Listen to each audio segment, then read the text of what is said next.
Hi, welcome to Spring 2. Hope you've all had a lovely half term. This half term, our topic in Acorn class is going to be dig and sow, how do plants grow? So we're going to hook the children, as you can see, with a huge beanstalk that's grown over half term, and it's going to lead us to begin to look at Jack and the Beanstalk. The children are going to hear the story in many different ways, both in print and digital. And we are going to work on retelling that familiar tale, and the children are going to complete a story map of Jack and the Beanstalk. We are then moving on to look at our key text for this half term, which is Elroy's Garden. So to initially start with that book, we're going to be asking lots of blank level questions to get familiar with the story.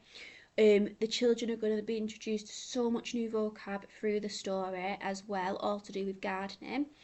Nursery and reception are both going to draw a picture of Elroy's garden and all the different equipment that he needs in his garden, and reception are then going to write some simple sentences about that different equipment he needs in his garden.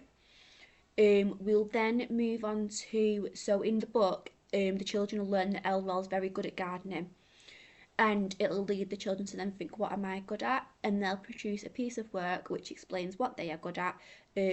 All the children will draw a picture, and reception again will write some simple sentences about what they are good at. In terms of phonics, reception are continuing with basics 3. We're going to be looking at groups 3 and groups 4 this half term.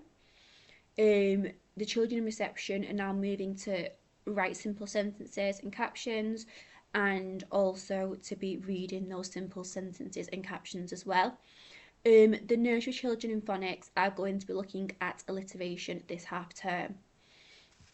In maths, reception are looking at length and height, time, 9 and 10, and 3D shapes.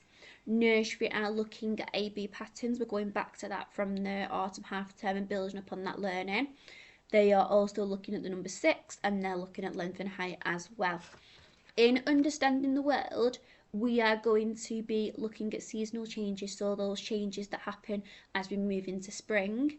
We are going to be planting seeds and bulbs and learning how we care for plants, what plants need to grow, what would happen if we picked plants out in nature.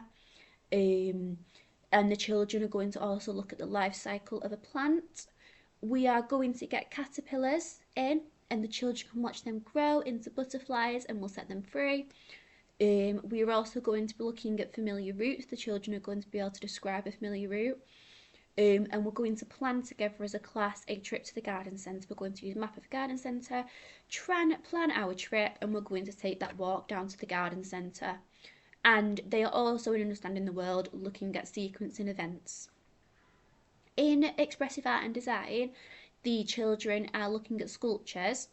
They are looking at 3D shapes, so that'll link nicely to the maths. And to use these 3D shapes, we're going to make a pot from reclaimed materials, and then we are going to make a bee hotel like the one in Elroy's garden from these reclaimed materials again. Also in expressive art and design, we're going to be using fruits and vegetables to create artworks and print with the fruit and vegetables, and the end product for that is going to be the children to produce. They're going to have a black and white picture of their face. They are going to then use the fruit and vegetables to print lots of different colours all over that. So yeah, that is what we're learning during Spring 2. If you've got any questions, don't hesitate to ask.